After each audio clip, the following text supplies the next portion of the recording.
حضرت نوح علیہ السلام کی قوم کو حضرت نوح علیہ السلام نے 1500 سال سمجھایا ہے. 15، کچھ لوگوں نے 950 سال لکھا ہے نا، اعلیٰ حضرت نے لکھا 1500 سال عمر ہوئی حضرت نوح علیہ السلام کی. اللہ تعالیٰ بندے کو جلدی سزا نہیں دیتا، بلکہ قرآن مجید میں ایک جگہ رب کریم اس طرح بھی فرماتا ہے کہ جب بندے مجھے بھول جاتے ہیں تو میں ان کے لیے نعمتوں کے دروازے کھول دیتا ہوں. بندہ سمجھتا ہے کہ میں کچھ تو ہے نا کہ میرے اندر کہ میں جدھر جاتا ہوں خیر ہی خیر ہو جاتی ہے. وہ سمجھتا ہے کہ میری عقل ہے، حالانکہ اللہ اسے ڈھیل دیتا ہے. اللہ اسے ڈھیل دیتا ہے. گناہوں کی سزا کے 3 طریقے ہیں. ایک ہے متنبع کرنا، تنبیہ کرتا ہے اللہ، بندہ متنبع ہو جاتا ہے، یہ اللہ کا بہت بڑا احسان ہوتا ہے. ایک ہوتا ہے مہلت دینا، اور ایک تیسرا ہوتا ہے اللہ خفیہ تدبیر کرتا ہے. تھوڑا سا سمجھیے گا، انسان پر کوئی آزمائش آئی، فوراً اس کی چھٹی اس نے کہا کہ وہ فلان جگہ غلطی کی تھی تب ایسا ہوا ہے. ہوتا ہے نا کئی دفعہ آواز آتی ہے نا اندر سے، چلیں بول دیں کچھ نہیں ہوتا آپ کو.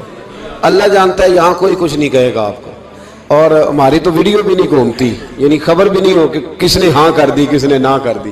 آپ بغیر ٹینشن کے بات چیت کریں، آج کچھ نہیں ہوتا ہے انشاءاللہ تعالی. آتی ہے اندر سے آواز. میں آپ سے اس لیے ان چیزوں کی تصدیق کراتا ہوں کہ باقیوں کو بھی آتی ہے کہ نہیں، اس لیے تصدیق. کبھی کوئی کسی جگہ انسان پریشان ہوتا ہے تو محسوس کرتا ہے کہ وہاں مجھ سے ہوتا ہے نا جی، جس کو یہ نصیب ہو جائے بڑا خوش نصیب آدمی ہے. حضرت مولا علی فرماتے ہیں اگر تجھے دنیا میں سزا مل گئی تو بچ گیا ہے، سمجھ پھر اللہ کرم کرے گا، آخرت میں سزا نہیں دے گا. اور یہ یاد رکھ لے، وما اصابکم من مصیبت فبما کسبت ایدیکم ویعفو عن کثیر. اللہ فرماتا ہے دنیا میں تجھے جو بھی تکلیف پہنچتی ہے وہ تیرے ہاتھوں کے کرتوتوں کی وجہ سے پہنچتی. ویعفو عن کثیر، فرمایا کثیر گناہ تو میں ویسے ہی معاف کر دیتا ہوں. یہ جو تیری زندگی میں دکھ ہے نا، یہ بھی میری قلیل سزائیں ہیں. یہ کثیر پر سزا، یہ قلیل ہے قلیل. یہ جو تمہاری زندگی میں تکلیفیں، انسان کو سزا ملتی. حضرت فضیل بن عیاض رحمۃ اللہ تعالی علیہ گھوڑے پہ بیٹھے تھے، گھوڑا شرارت کرنے لگ گیا، اچھلنے لگ گیا، کودنے لگ گیا. تو حضرت فضیل بن عیاض نیچے اترے، ایک کونے میں جا کے نماز کی نیت باندھ لی، 2 رکعت نماز پڑھی، پھر دیر تک استغفار پڑھتے رہے، روتے رہے، دعا کرتے رہے. واپس آئے، خادم عرض کرنے لگے حضور سمجھ نہیں آئی، گھوڑے نے تھوڑی سی شرارت کی، وہ بدکا ہے، آپ نے اس کو چھوڑا ہے اور چھوڑ کر کے آپ نماز میں لگ گئے. تو حضرت فضیل بن عیاض فرمانے لگے جب بندہ اللہ کی نافرمانی کرتا ہے نا تو جو چیزیں اس کی فرما بردار ہوتی ہیں وہ اس کی نافرمانی کرنے لگ جاتی. تو مجھے محسوس ہوا تھا کہ میں نے کہیں اللہ کی نافرمانی کی ہے، اس لیے ایسا ہوا ہے کہ میرے گھوڑے نے میری، تو میں توبہ کرنے لگا ہوں. اور اب دیکھتا ہوں بیٹھ کے بھلا کیا ہوتا ہے. میں نے سچی توبہ، حالانکہ مجھے یاد نہیں کہ میں کہاں بولا، پر کھری اور سچی توبہ کی. دوبارہ گھوڑے پہ بیٹھے تو گھوڑا بالکل صحیح ہو کے ساتھ چلنے لگ گیا. میرے بھائی جب یہ تنبیہ ہے اللہ کی طرف سے، یہ متنبع کیا جاتا ہے کہ تو بعد آ جا. بہت ساری جگہوں پہ انسان کو وقتی طور پر اگر سزا مل جائے، نبی پاک علیہ السلام کی خدمت میں ایک صحابی آئے، بات مضبوط کر دوں، واقعہ سنایا ہے نا تو کچھ لوگ سمجھتے ہیں کہ یہ واقعہ ہے، تو میں ایک حدیث پاک امام بہقی کی لکھی ہوئی عرض کرتا ہوں. نبی پاک علیہ السلام کے ایک صحابی آئے اور ان کا سر پھٹا ہوا تھا، خون بہ رہا تھا. سرکار نے فرمایا کیا ہوا؟ عرض کی حضور ایک عورت جا رہی تھی، میری نظر پڑی، ابھی نظر پڑی ہے کہ میرے آگے ستون آ گیا تو میرے سر پہ لگ گیا. نبی پاک صلی اللہ علیہ وسلم نے فرمایا تیرے لیے خوشخبری ہے، اگر دنیا میں تیری غلطی کی تجھے سزا ملی ہے تو پھر رب تجھے قیامت میں سزا نہیں دے گا. پھر اللہ قیامت میں سزا، بعض گناہ ایسے ہیں جن کی یہاں بھی سزا ملے گی اور وہاں بھی ملے، لیکن میرے بھائی پہلی بات یہ ہے کہ اللہ تعالیٰ اس غلطی کی یہی سزا دے لے اور دعا فرمائے اللہ تبارک و تعالیٰ یہاں بھی معافی عطا فرمائے وہاں بھی معافی عطا فرمائے، اللہ درگزر ہی فرمائے. لیکن میرے بھائی ایک تو یہ سزا، ایک سزا یہ ہوتی ہے کہ انسان جب گناہ کرنے لگتا ہے تو اللہ نعمتوں کے دروازے کھولتا ہے، مہلت دیتا ہے. 500 سال تک فرعون کو مہلت دی. کتنے؟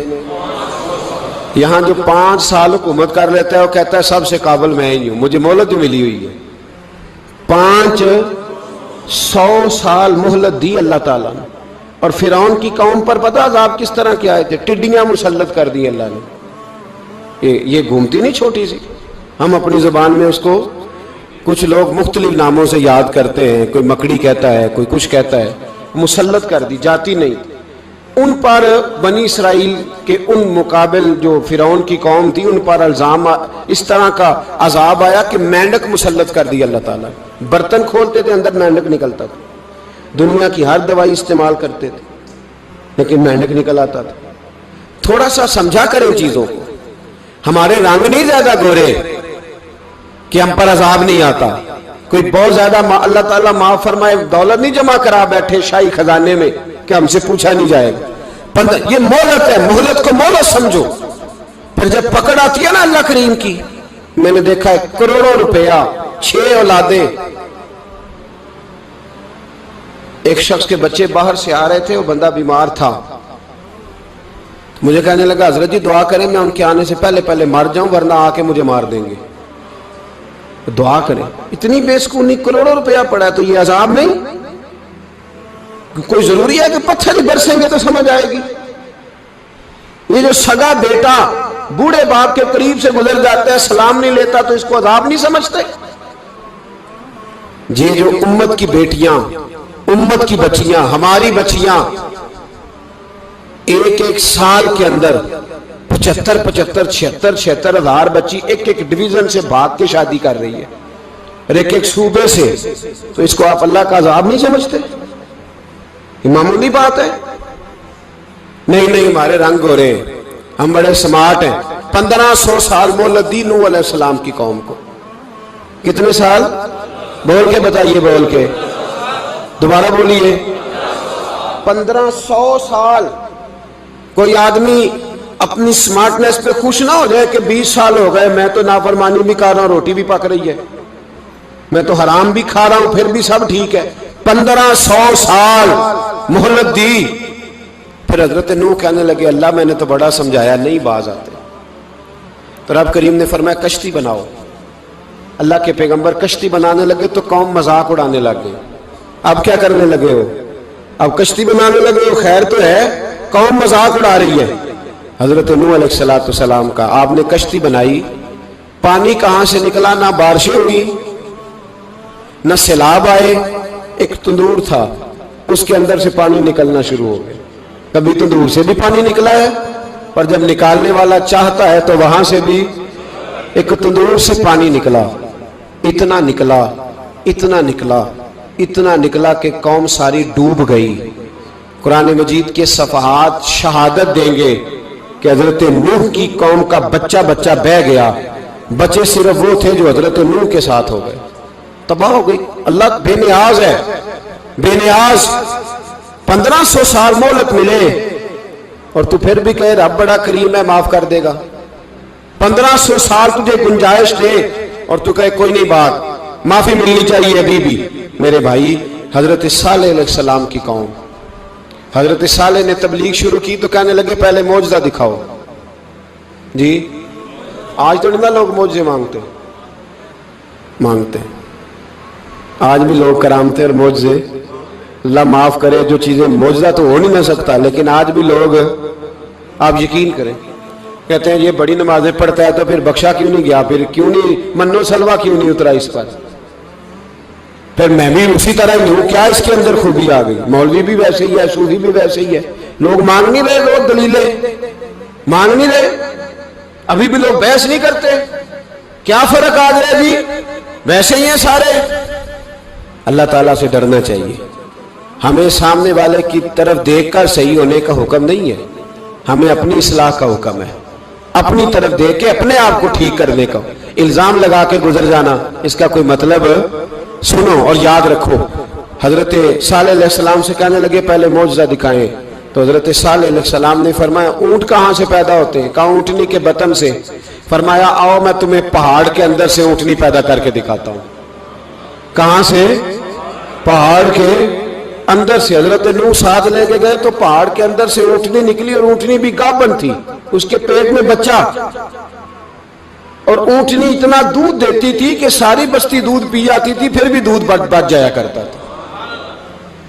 لیکن حضرت نوح علیہ السلام نے فرمایا اب تم نے دیکھ تو لیا یہ اسے، یہ جتنا دودھ دے گی روٹی بھی اتنی کھائے گی، ایک دن تم سارے پانی پیو گے، ایک دن یہ سارا پانی پیا کرے گی، ایک دن تم سارے باقی جانوروں کو گھاس کھلاؤ گے، ایک دن یہ اونٹنی، اور اونٹنی کا نام کیا؟ ناقۃ اللہ، اللہ کی اونٹنی۔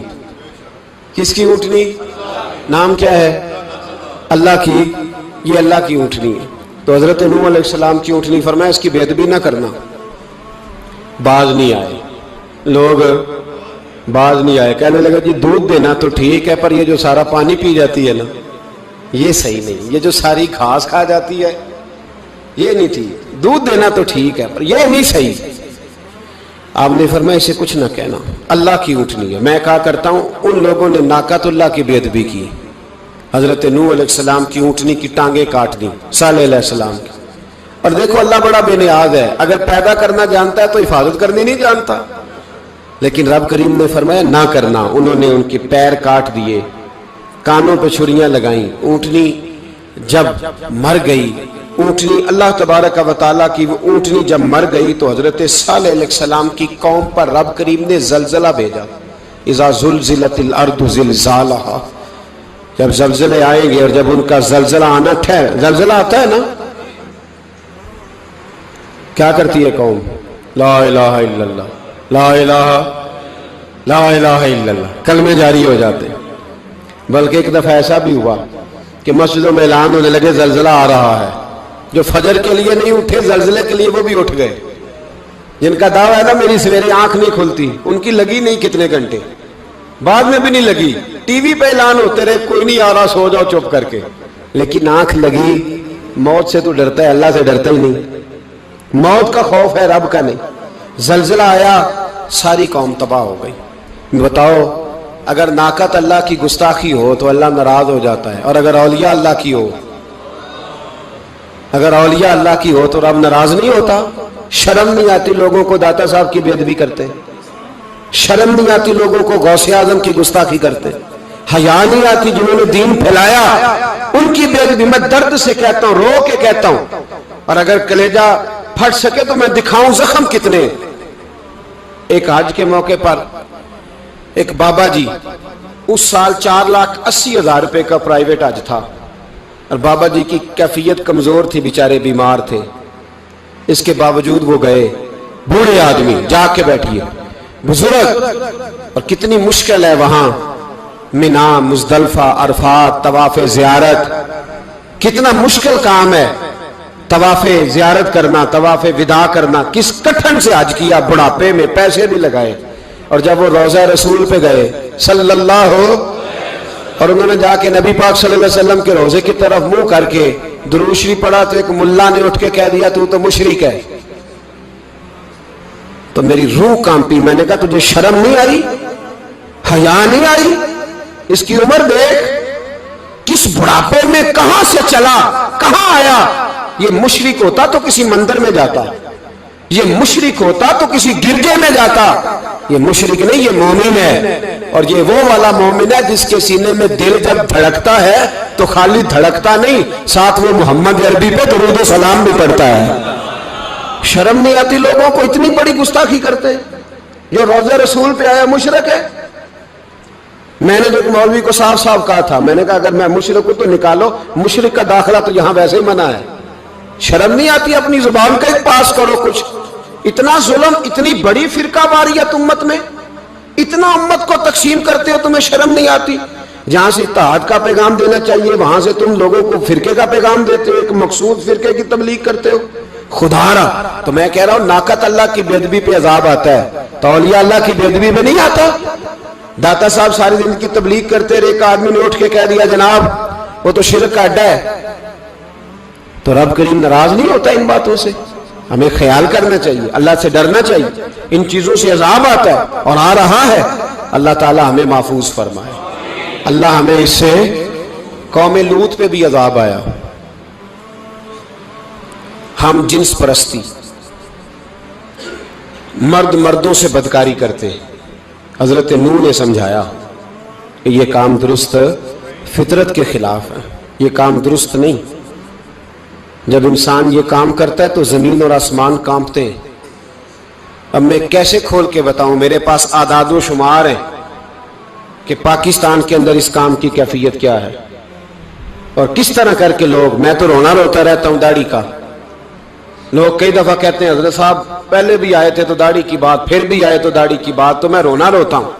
اس لیے روتا ہوں کہ جو کلین شیو نوجوان ہوتا ہے وہ امرد کے حکم میں ہے، اس پر وہی حکم لگتا ہے جو عورت پہ لگتا ہے۔